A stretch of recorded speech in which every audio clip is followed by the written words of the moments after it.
Salieron de nosotros, pero no eran de nosotros, porque si hubiesen sido de nosotros, habrían permanecido con nosotros. Pero salieron para que se manifestase que no todos son de nosotros. Primera de Juan 2:19, comienzo citando el Evangelio de Juan por su similitud a lo que está aconteciendo en nuestro país. Esos que salieron de entre nosotros, pero que en realidad no lo son. Y no lo son no por el hecho de pensar distinto. Yo siempre respetaré la opinión ajena y a eso los invito. Es por su proceder que ahora les estamos llamando traidores y que ahora les estamos reprochando. Ya no se puede uno moderar a la hora de hablar de los traidores de este país. Así se trate y así comencemos con nuestro propio presidente. Que se moderen los políticos de la U. Que se moderen los que tienen compromisos políticos, a los que les tiembla por miedo a una represalia política, que se moderen esos que están haciendo carrera política, pero nosotros que estamos haciendo es patria, no vamos a moderarnos más frente a las constantes provocaciones de un burócrata que no le interesa sino inmortalizar su apellido, que le tiene sin cuidado la integridad de sus subordinados, mucho menos lo que pase con nuestro país. Este artista que gobierna en base al show y no en base a las respuestas eficaces y no en base a la lealtad y a las transformaciones positivas que dijo que le iba a traer a este país, con falsas promesas por delante, con el cuentico de las locomotoras y la prosperidad democrática. ¿Qué prosperidad democrática si lo que en este país no está siendo arrasado por el invierno lo están arrasando los grupos terroristas? Y lo que después quede con la ley de reparación a víctimas disque del Estado, impulsada por el propio gobierno, va a terminar por arrasar y dejar en ruinas lo que quede de nuestro país, entregándole tierras a subversivos,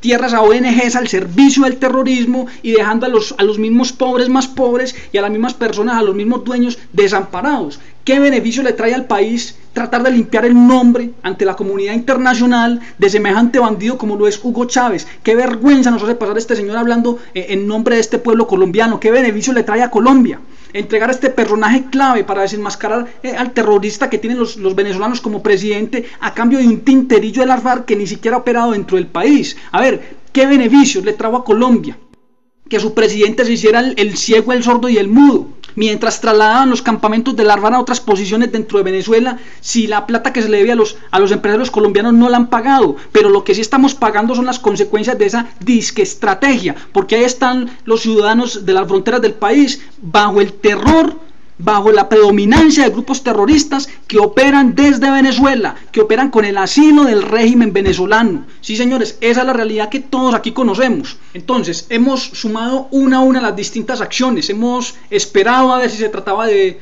una estrategia, muchos lo pensaron, pero pesado el resultado, vemos que se trata de física traición a la voluntad popular y a los intereses nacionales, fraternizando constantemente con nuestros enemigos nacionales e internacionales, favoreciendo los intereses de la oposición y de agentes al servicio del terrorismo representados en ONGs y colectivos de abogados. Y ahora último, se le suma un encarnizado esfuerzo por reducir a nuestras propias fuerzas armadas, no solo moralmente, sino tácticamente, llegando a su colmo de provocar duras reacciones y divisiones al interior de nuestras fuerzas armadas, algo que no tiene precedentes en las últimas 3 décadas. ¿Qué está sucediendo con el gobierno de Colombia, que en las propias fuerzas armadas están dudando de su liderazgo? ¿Qué está sucediendo? Algo grave está pasando, sin duda. No hay punto final en este asunto, así el ministro o el presidente quieran darlo por hecho. No, el tema no ha terminado, el tema creo que apenas comienza. Aquí lo que está sucediendo es que está creciendo un descontento generalizado, primero en la población civil y en los que nos dimos cuenta para qué lado cogió el gobierno, segundo en los gremios políticos que también se han manifestado, algunos sectores políticos, y tercero y más delicado, señores, en las fuerzas armadas. Hay un descontento grande porque sabemos muy bien que se están comprometiendo los intereses de este país en manos del presidente que tenemos. Que no se le olvide al presidente Santos